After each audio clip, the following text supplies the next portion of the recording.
Good afternoon, I'm Smriti Rastogi. Just a few hours remain for all the important campaign in the state of Karnataka to wind up. Polling will take place on 12th of May and the results for the keenly contested polls will be declared on 15th of May. The state is witnessing a three-cornered fight between the ruling Congress, the BJP and the JDS. All parties are leaving no stone unturned in their extensive campaigns across the state. Political bigwigs from all sides have been touring the state for months now, but away from the campaign heat, Rajya Sabha TV has been travelling extensively in the state, bringing to you the issues that are likely to impact the elections. Issues ranging from infrastructure, employment, education, among others. In the next half an hour, our special report from the state, we bring you people's stories that could shape the election outcome.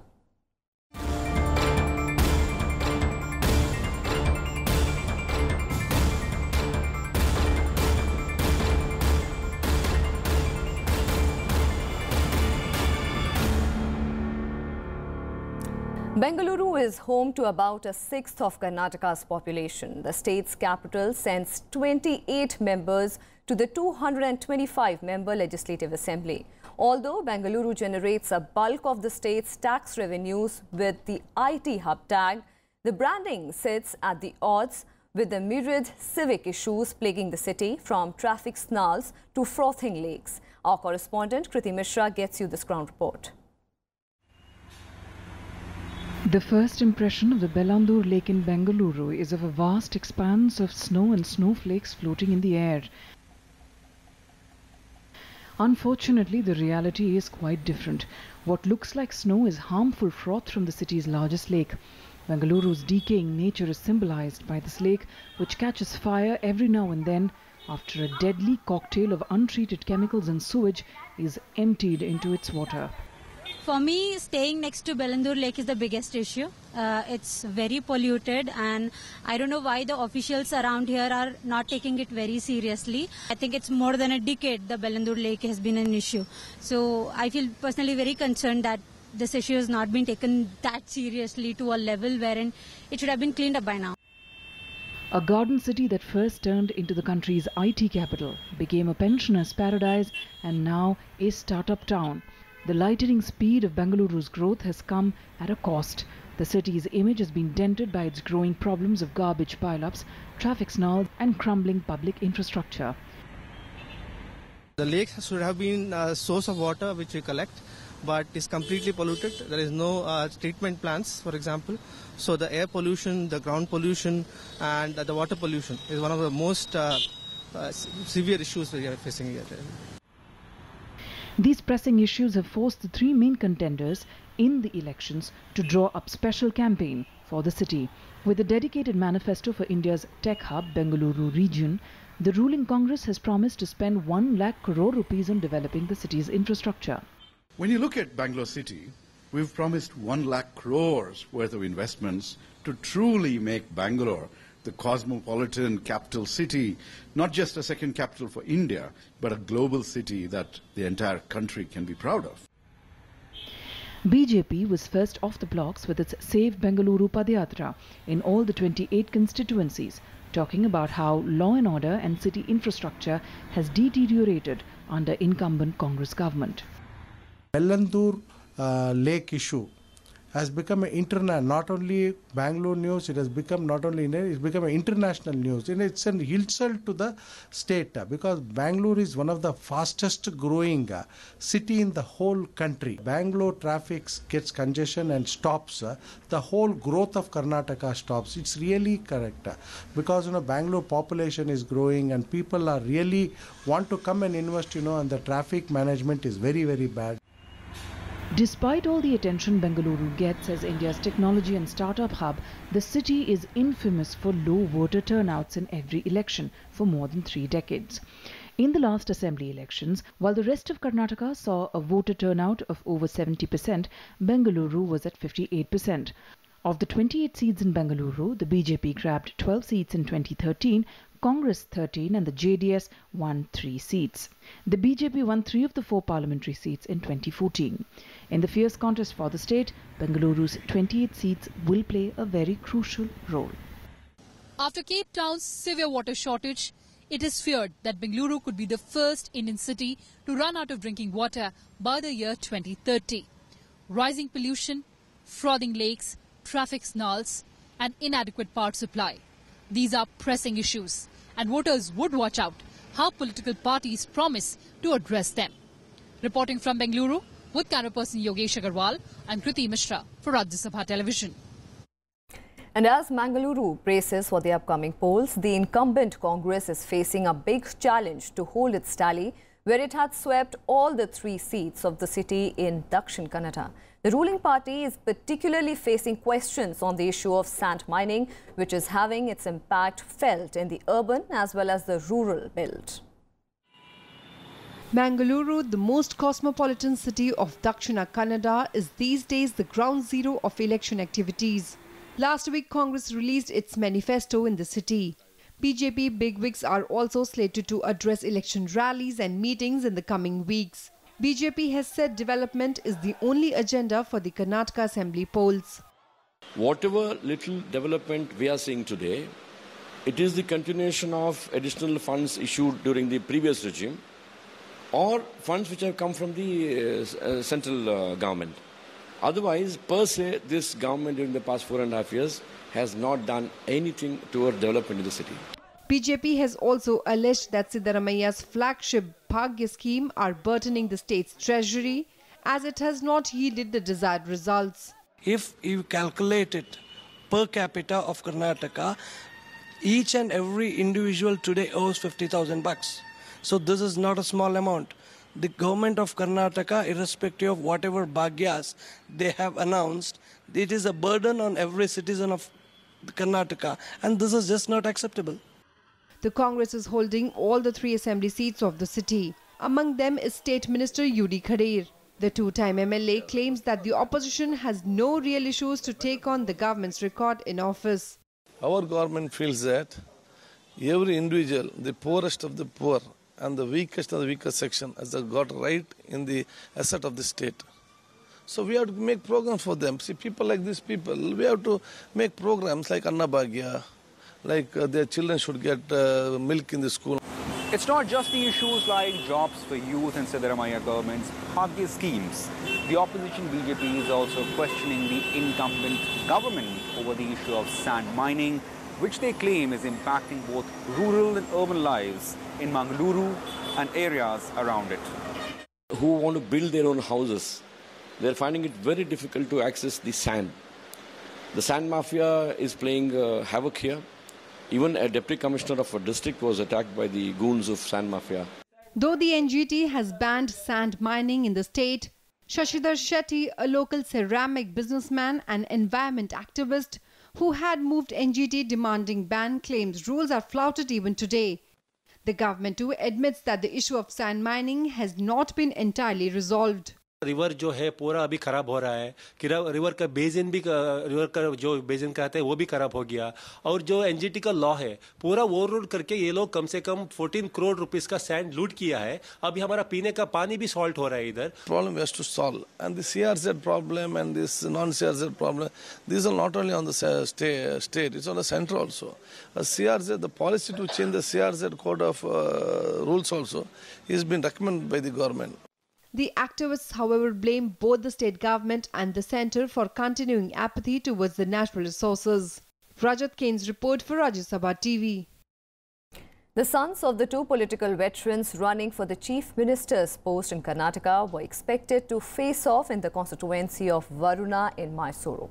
But B.S. Yedurappa later announced that his son will not contest the elections. However, Karnataka Chief Minister Siddaramaia's son Yatindra, a political novice, has been given the ticket from Congress to fight from the Chief Minister's old constituency, Varuna. Yatindra has been touring villages in Varuna, his father's constituency, for the past 1.5 years. He hopes it will be his platform for a successful political debut. The younger son of Chief Minister Siddaramaiah, Yatindra entered politics following the untimely demise of his elder brother Rakesh in 2016. Chief Minister Siddaramaiah has moved from Varuna to run for office from 2 other seats, making way for son Yatindra. This is not dynastic politics. See, dynastic politics, as I've said many times, that doesn't mean the children of politicians shouldn't come to politics, because many politician children may also have political ambitions. So if you deny them their rights, then that would be injustice. And I have been working in Varuna Consensus for 1.5 years. By not fielding the state party president B.S. Yadurappa's son B.Y. Vijayendra, the BJP claims that the central leadership has sent a strong message that it is not in favour of dynastic politics. The party has given ticket to local leader T. Basavaraju. 100% BJP win. Modi ji win. Yadurappa ji win. Because of our party BJP is Sabka Saath, Sabka Vikas. The JDS hopes to snatch Varuna assembly seat from the Congress. Eyeing the Lingayat votes, the party has announced ticket for Lingayat youth leader Abhishek. It doesn't matter who the title is. End of the day, what matters is what people think and whom they trust.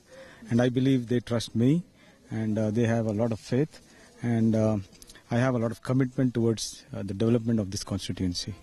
Varuna constituency is made up of 122 villages and 2 towns. It became a constituency in 2008 following delimitation, and Chief Minister Siddaramaiah has been representing it since then.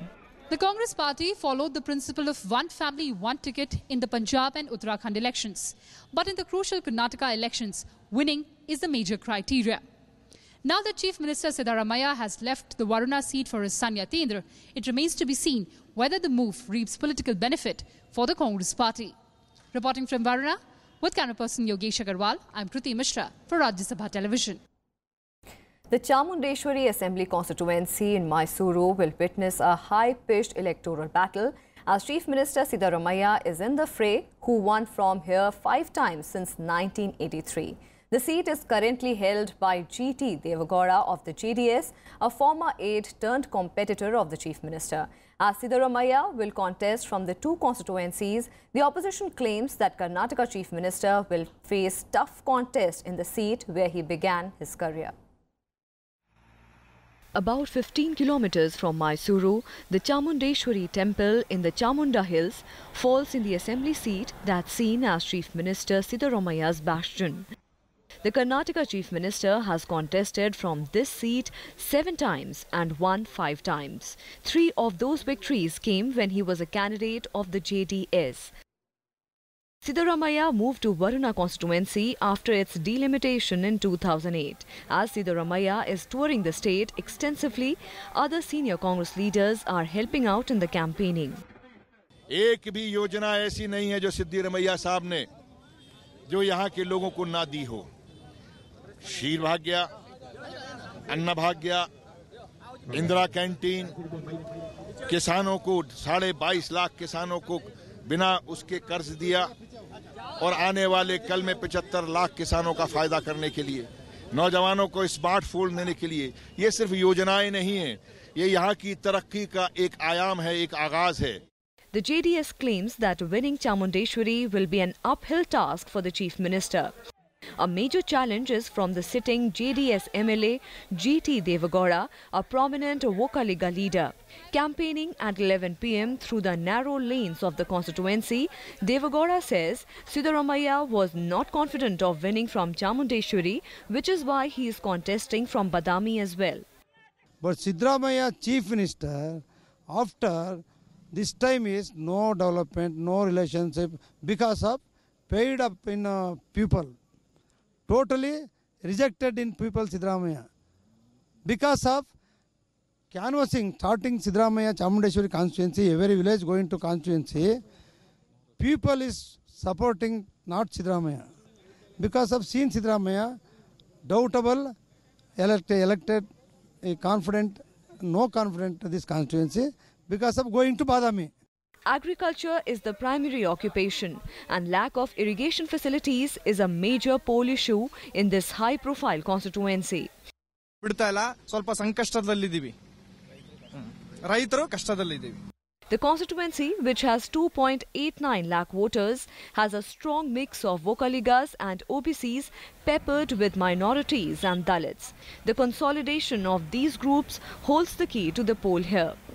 That Chamundeshwari gave Siddaramaiah political rebirth in 2006 when he won this constituency with a wafer-thin margin of 257 votes. This time he's playing the emotional card. Pegging 2018 to be his last election, he's urging Chamundeshwari to vote for him for one last time. Will Chamundeshwari be kind to him again? Well, that remains to be seen. Reporting from Chamundeshwari with camera person Yogesh Agarwal, I'm Kriti Mishra, Rajya Sabha TV. And with that, time for a very short break. Stay with us.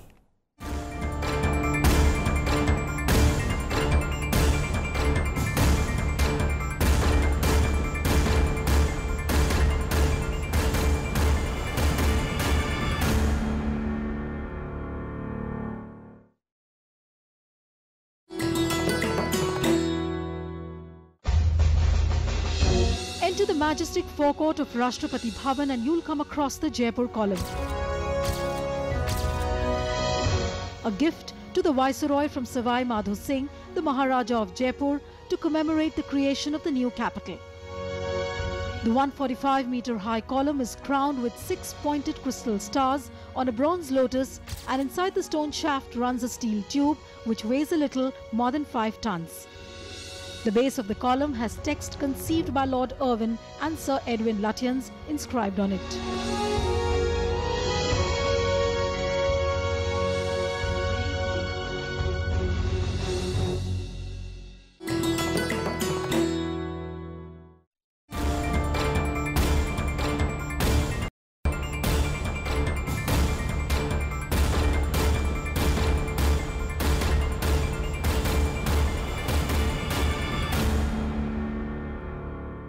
Welcome back. The lack of colleges for higher education in Haveri district of Karnataka is a big election issue. Students have to go to nearby districts to pursue their post-graduation. There are more than 12 lakh voters in 6 assembly seats in Haveri district. Haveri, the center of Western Chalukya architecture, it epitomizes the rich culture and heritage of a bygone era. It is at the heart of Karnataka. Located 335 kilometers from Bengaluru, Haveri battles problems like frequent spells of drought and floods, lack of safe drinking water, unemployment and lack of infrastructure. Lack of higher educational institutions is a major issue for the youths here. There is a college offering graduation courses, but students have to go to nearby districts to pursue post-graduation. Earlier, there was a proposal to set up a medical college in Haveri, but it is yet to be realized.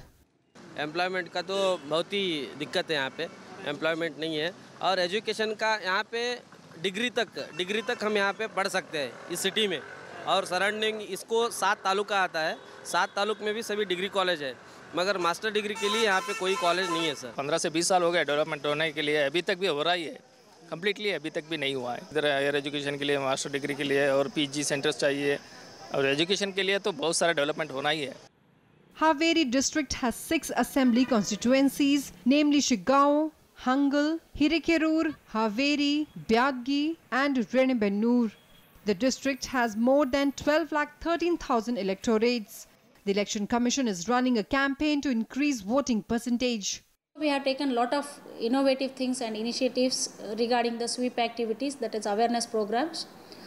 This time our motto is to reach 100% voting. In this regard, we have taken a lot of initiatives and we are sure that this time we may reach 100% of voting.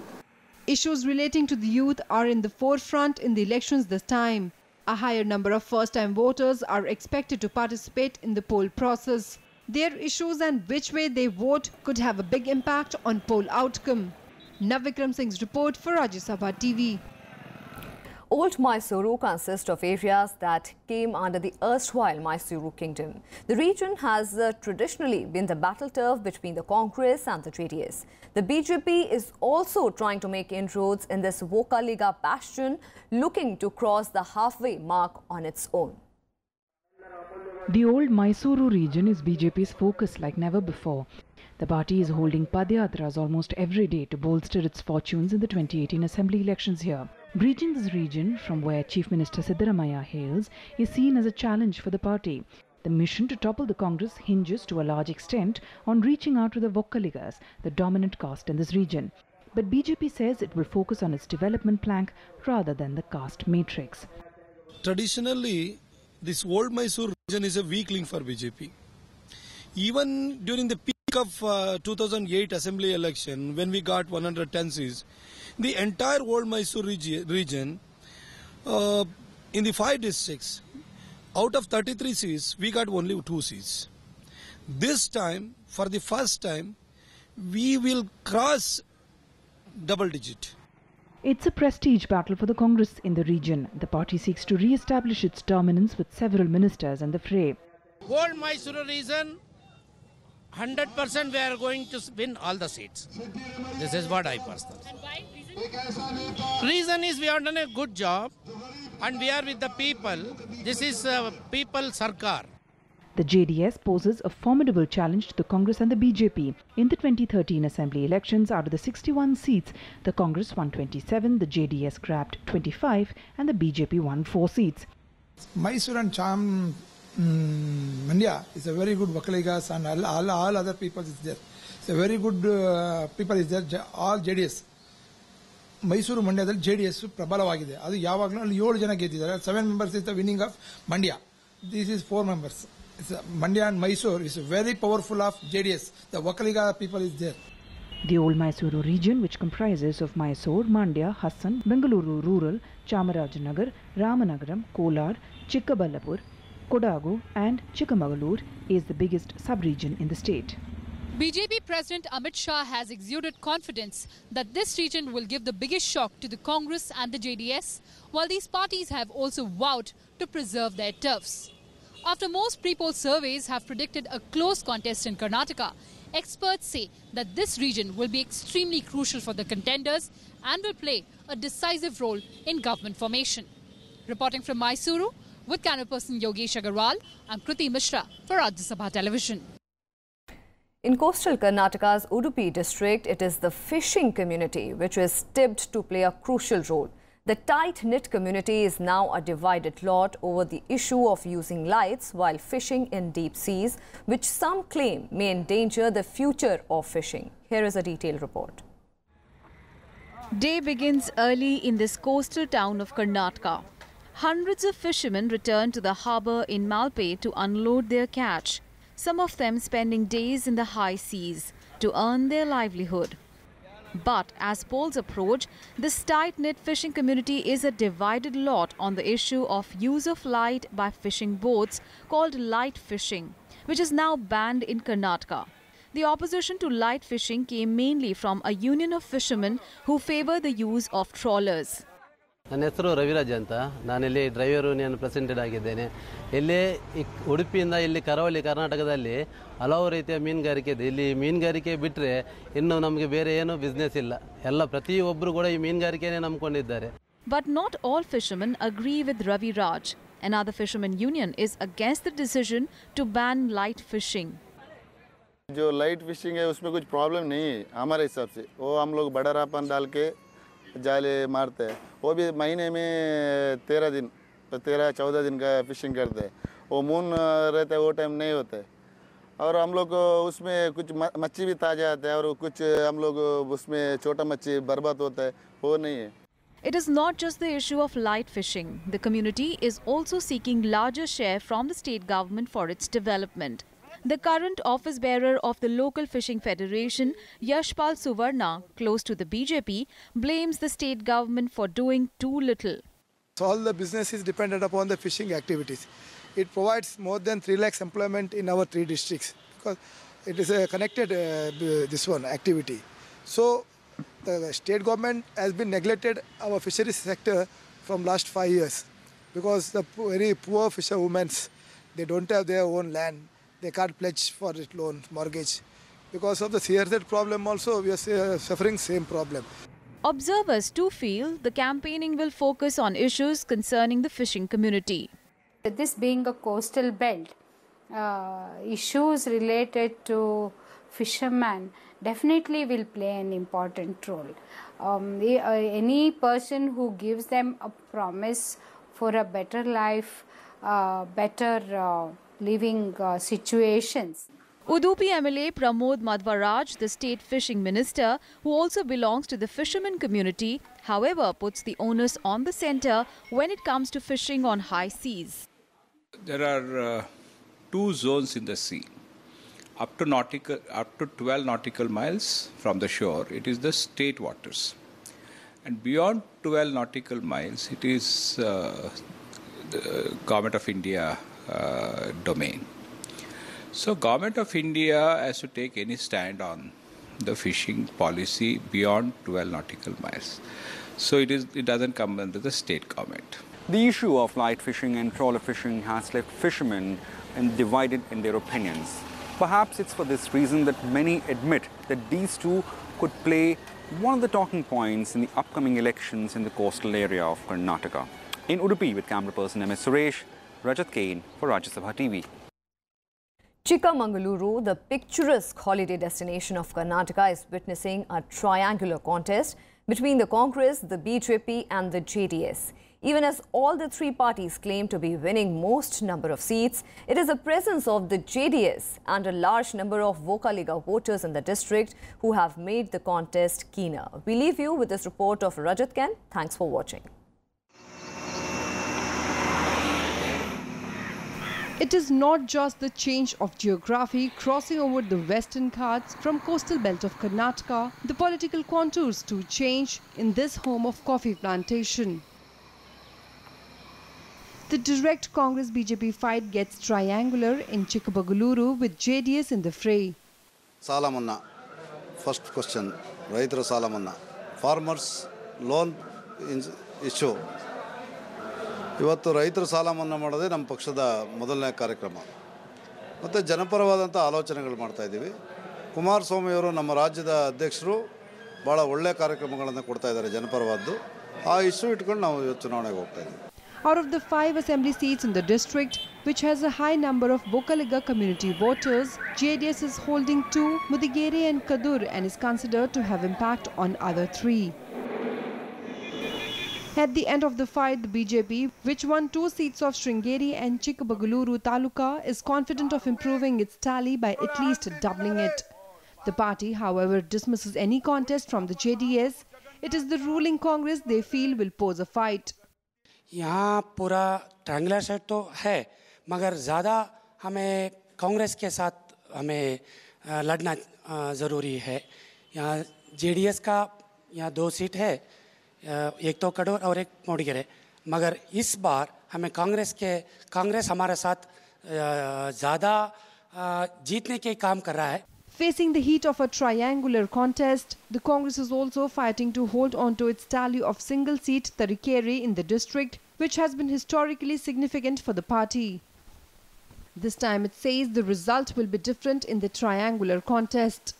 Last time the scenario was very different, and last 10 to 15 years scenarios were very different because they have brought this religion issue here, mainly the religious issue, and they have divided the society between the casteism. Now that has gone, and people have known that they are just only talking and they are not implementing anything. Meanwhile, citing its earlier performance of not just winning but also giving a tough fight on other seats, Devegowda's party claims that not only will they sweep Chikmagaluru, but will also form the government in Karnataka. ಜನಪರವಾದಂಥ ಕಾರ್ಯಕ್ರಮಗಳಿಲ್ಲ. ಇವತ್ತು ನಮ್ಮ ಪಕ್ಷಕ್ಕೆ ಸ್ಪಷ್ಟವಾದಂಥ ಒಂದು ನೀತಿ ಇದೆ, ಜನಪರವಾದಂಥ ಕಾರ್ಯಕ್ರಮಗಳಿದೆ. ಇವತ್ತು ನಾವು ರೈತರ ಪರವಾಗಿದ್ದೀವಿ, ದಲಿತರ ಪರವಾಗಿದ್ದೀವಿ, ಅಲ್ಪಸಂಖ್ಯಾತರ ಪರವಾಗಿದ್ದೀವಿ, ಮಹಿಳೆಯರ ಪರವಾಗಿದ್ದೀವಿ, ಎಲ್ಲ ಶೋಷಿತ ವರ್ಗದ ಜನರ ಪರವಾಗಿ ನಮ್ಮ ಕಾರ್ಯಕ್ರಮ ಇದೆ. All the 5 seats in Chikmagaluru are facing triangular contests between the Congress, BJP and the JDS. Given high numbers of Vocalic voters across this region, the JDS and its impact on these polls, especially in these 5 seats, cannot certainly be ruled out. In Chikmagaluru with camera person MS Suresh, Rajat Kane for Rajya Sabha TV.